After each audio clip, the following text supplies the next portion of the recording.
Good morning students. आज हम endurance training का जो सेकंड ट्रेनिंग मेथड है वो देखने जा रहे हैं, interval training. Interval training, this method is considered as the best method for development of endurance.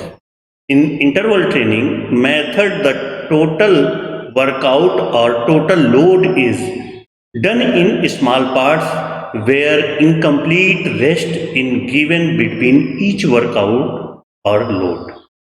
यहाँ पे कहने का मतलब है कि एथलीट या जो पर्सन है, ट्रेनीज हैं, उनको वर्कआउट कराने के बाद रेस्ट के लिए थोड़ा सा टाइम मिलता है, फिर उसके बाद वर्कआउट करते हैं। जैसे नीचे दिया हुआ जो कोटेशन है, वर्कआउट रेस्ट एंड वर्कआउट, ये ट्रेनिंग इसी मेथड पे डिपेंड है।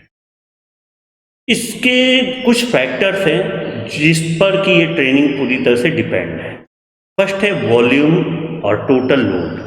वॉल्यूम मतलब यहाँ ड्यूरेशन से है, और जो एथलीट के ऊपर जो लोड पड़ता है उससे यहाँ पे तात्पर्य लिया गया है। सेकंड है इंटेंसिटी और स्पीड ऑफ वर्कआउट। ये वर्कआउट के नेचर के ऊपर डिपेंड है कि अगर वो स्लो एक्टिविटी है तो इंटेंसिटी कम होगी, अगर वो फास्ट वर्कआउट का नेचर है तो इंटेंसिटी ज़्यादा होगी। थर्ड है इसमें ड्यूरेशन ऑफ वर्कआउट और लोड। टोटल ड्यूरेशन क्या होता है वर्कआउट का, ये इसके ऊपर डिपेंड करता है। इसका फोर्थ पॉइंट हम देखेंगे, नंबर ऑफ रिपीटेशन और फ्रीक्वेंसी। एक ही स्किल को या एक ही एक्टिविटी को बार बार करना, ये उसका रिपीटेशन कहलाता है, और कई रिपीटेशन को मिलाकर एक सेट बनाया जाता है। जैसे कि 100 मीटर का हम लें तो 100 मीटर की 3 रिपीटेशन करने पे एक सेट माना जाएगा, और इसके बाद उसकी फ्रीक्वेंसी डिपेंड करती है कि सेट और रिपीटेशन वो एथलीट के नेचर के ऊपर डिपेंड करती है। फिफ्थ पॉइंट है duration of rest between each interval. जो दो एक्सरसाइजों के बीच में या दो एक्टिविटीज के बीच में जो रेस्ट टाइम मिलता है, वही यहाँ पे अपनी पल्स रेट को डाउन करने का टाइम देता है। नेक्स्ट पॉइंट है इसमें हार्ट रेट। इसमें वर्कआउट के दौरान आपका हार्ट रेट कहाँ तक इंक्रीज करता है और उसको नॉर्मल कंडीशन में लाने के लिए कितना रेस्ट टाइम मिलता है। सेवेंथ है mode of recovery.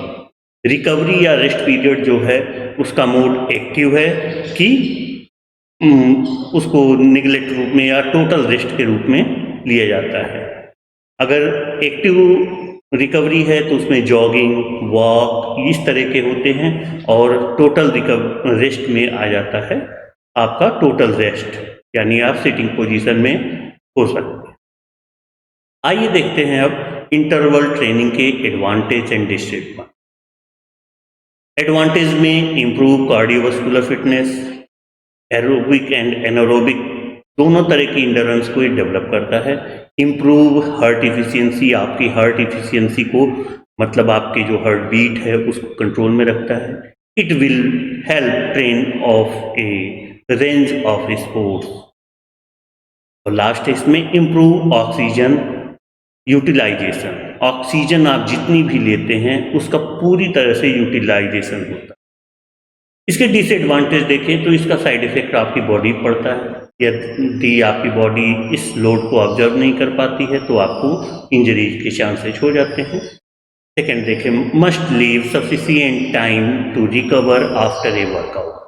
And third point, should be done under the supervision of a coach और इंस्ट्रक्टर। इसके लिए आपको कोच और इंस्ट्रक्टर की जरूरत पड़ेगी। अब यहाँ पे हम जो फिगर दिया गया है, इसमें जो रेस्ट टाइम है आप देखेंगे कि आपकी नॉर्मल बीट 72 मानी जाती है पर मिनट, लेकिन जब ये आप वर्कआउट करते हैं तो 170 से 190 या 200 के बीच में हो जाती है। और इस हार्ट रेट को डाउन करने के लिए रिकवरी पीरियड जो रेस्ट टाइम मिलता है उसमें अपनी पल्स रेट को 100 से 120 के बीच में हम ला सकते हैं। अब देखते हैं यहाँ पे जो इंटरवल ट्रेनिंग है, इसको दो पार्ट में डिवाइड किया गया है। पहला है स्लो और एक्सटेंसिव इंटरवल ट्रेनिंग मेथड। इसके कुछ सब पॉइंट भी हैं। फर्स्ट है total distance is 5 to 10 kilometer और volume is 30 minute to 1 hour। यहाँ पे अगर हम देखें तो वर्कआउट के दौरान जो टोटल डिस्टेंस होती है 5 से 10 किलोमीटर हमें कवर करना है, और अगर टाइम के ऊपर लें तो आधे घंटे से 1 घंटे के बीच का इसमें टोटल टाइम लगेगा। सेकेंड देखें, डिस्टेंस इज 300 to 800 मीटर और 2 to 5 minute workout at medium pace. जो इसमें वर्कआउट है, जैसे कि अगर मिडिल डिस्टेंस के रनर को हम अगर ये वर्कआउट कराएं तो उसको 300 मीटर की रिपीटेशन लगवाते हैं, या उसको 2 मिनट से 5 मिनट तक की रनिंग कराते हैं, उसके बाद उसको रेस्ट टाइम देते हैं। इसमें उसकी जो स्पीड है या इंटेंसिटी है वो मीडियम होती है। जैसे कि नीचे दिया गया है, स्पीड ऑफ वर्कआउट 60 to 80%। वो अपनी फुल पेस के साथ नहीं, 60 से 80% पेस के साथ दौड़ेगा। नेक्स्ट पॉइंट देखते हैं, नंबर ऑफ रिपीटेशन। अगर इसमें देखें, अगर 300 मीटर का है तो 15 से 20 रिपीटेशन उसको करने हैं, और पर रिपीटेशन के बीच में उसको रेस्ट टाइम मिलेगा। ड्यूरेशन ऑफ रेस्ट देखें, 1 से 3 मिनट का रेस्ट ईच रिपीटेशन। अगर इसमें देखें, अगर हम 15 रिपीटेशन को लेते हैं तो उसमें अगर 3-3 के हमने रिपीटेशन के सेट बनाए तो हर सेट के बाद उसको 3 मिनट का ब्रेक या रेस्ट मिलेगा। इसमें हार्ट रेट देखें तो ये स्लो और एक्सटेंसिव इंटरवल ट्रेनिंग है। इसमें हार्ट रेट बहुत ज़्यादा नहीं, 140 से 170 बीट पर मिनट हो जाता है। अगर रिकवरी का मोड देखें, जो रेस्ट टाइम है उसमें वॉकिंग हो सकती है, स्लो जॉगिंग हो सकती है, या कंप्लीट रेस्ट भी हो सकती है। इसमें कुछ फिगर दिए गए हैं, जैसे 100 मीटर का दिया गया है तो 15 से 20 सेकंड में 100 मीटर कंप्लीट करना है। अगर हाई नहीं कर रहे हैं तो 20 से 25 सेकंड, डीप वाटर रनिंग कर रहे हैं तो उसमें 30 सेकंड, ट्रेडमिल पे आप कर रहे हैं रनिंग तो 25 से 30 सेकंड, और स्टेशनरी बाइक ट्रेवल कर रहे हैं तो 30 सेकंड। ठीक है, इसी तरह 200 मीटर, 300 मीटर और 400 मीटर का इसमें फ्रीक्वेंसी दी गई है कि इस तरह से हम उस टाइम को कंज्यूम करते हैं। अगर 100 मीटर का लें तो हम 15 से 20 सेकंड भी रख सकते थे, लेकिन यहाँ 20 से 25 सेकंड रखा गया है।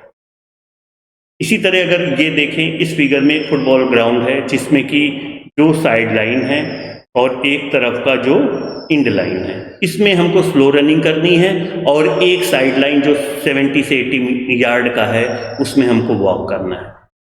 मतलब 3 कॉर्नर पे या 3 जगह पे हमको स्लो रनिंग करनी है, और लास्ट जो रिकवरी फेज है वो साइड लाइन इंड लाइन के बगल में आपको वॉक करना है 60 से 80 यार्ड का। और यहाँ पे हम देखेंगे कि जो ये वॉकिंग एरिया है ये उसका रेस्ट पीरियड है, यहाँ पे उसको एक्टिव रेस्ट दिया जा रहा है। जैसे इसमें कि स्टेपिंग दी गई है, स्टेयर स्टेपिंग, जिसमें 1 लेग स्टेपिंग कर रहा है, तो ये अगर 40 स्टेयर्स का ये ड्रिल है तो उसमें 40 टाइम्स वो 1 लेग स्टेपिंग करेगा, उसके बाद उसके लिए रेस्ट पीरियड मिलेगा, इसके बाद वो अनदर एक्टिविटी में इन्वॉल्व होगा। अब सेकेंड पार्ट देखें अपने इंटरवल ट्रेनिंग का, तो फास्ट और इंटेंसिव इंटरवल ट्रेनिंग मेथड है, जिसमें टोटल डिस्टेंस 2 से 5 किलोमीटर होती है, या वॉल्यूम देखें तो 15 से 30 मिनट। अगर इसमें टोटल डिस्टेंस देखें तो 80 से 300 मीटर और 30 सेकंड से 2 मिनट का वर्कआउट होता है, और इसमें इंटेंसिटी आपकी 80 से 100% होती है। जैसे कि स्प्रिंटर्स को हम रिपीटेशन कराते हैं तो उसको 80 से 120 मीटर के बीच की डिस्टेंस दी जाती है, टाइम उसको दिया जाएगा 20 सेकंड का, और यहाँ पे वो अपनी रिपीटेशन और सेट जो है वो उसकी एबिलिटी के ऊपर डिपेंड करता है कि वो बिगनर है कि ट्रेंड पर्सन है या प्रोफेशनल एथलीट है। यहाँ पे नंबर ऑफ रिपीटेशन देखें तो 15 से 20 रिपीटेशन, अगर 80 मीटर का लेते हैं तो 20 रिपीटेशन, और 300 मीटर का लेते हैं तो 15 रिपीटेशन। ड्यूरेशन ऑफ रेस्ट 1 से 3 मिनट ईच रिपीटेशन के बाद, मतलब एक बार वो दौड़ा उसके बाद उधर से जॉग करता हुआ या वॉक करता हुआ, या उसके बाद फिर उसकी एक्टिविटी चालू हो जाएगी। हार्ट रेट इसमें देखें तो fast intensive interval training method में आपका जो हार्ट रेट है 170 से 200 बीट पर मिनट हो जाता है और इसका मोड ऑफ रिकवरी वॉक या जॉगिंग है। ठीक है, यहाँ पे कुछ एक्सरसाइज दी गई हैं जिसमें 50 सेकेंड की एक्सरसाइज है, जैसे जंपिंग जैक 50 सेकेंड किया तो 10 सेकेंड का रेस्ट, बर्फीज की तो 10 सेकेंड का रेस्ट, पुशअप्स किया तो 10 सेकेंड का रेस्ट, साइड प्लैंक किया तो 10 सेकेंड का रेस्ट। इसके बाद माउंटेन क्लाइंबर कर रहे हैं तो 10 सेकेंड का रेस्ट, हाई नी एक्सरसाइज की तो 10 सेकेंड का rest, stability ball plank jacks कर रहे हैं तो 10 सेकेंड का रेस्ट, स्क्वाट कर रहे हैं स्क्वाट जंप तो 10 सेकेंड का रेस्ट। ये जितनी भी एक्टिविटीज हैं ये 50 सेकेंड की हैं, यानी टोटल 1 मिनट की एक्टिविटी में 50 सेकेंड आपको एक्सरसाइज करनी है, वर्कआउट करना है और 10 सेकेंड का रेस्ट लेना। अब इंटरवल ट्रेनिंग से रिलेटेड हमने कुछ होमवर्क तैयार किया है, इसमें 3 क्वेश्चन तैयार हो रहे हैं। Explain the principles of interval training method, second question है explain the types of interval training method and third question है explain the advantage and disadvantage of interval training method. Thank you very much.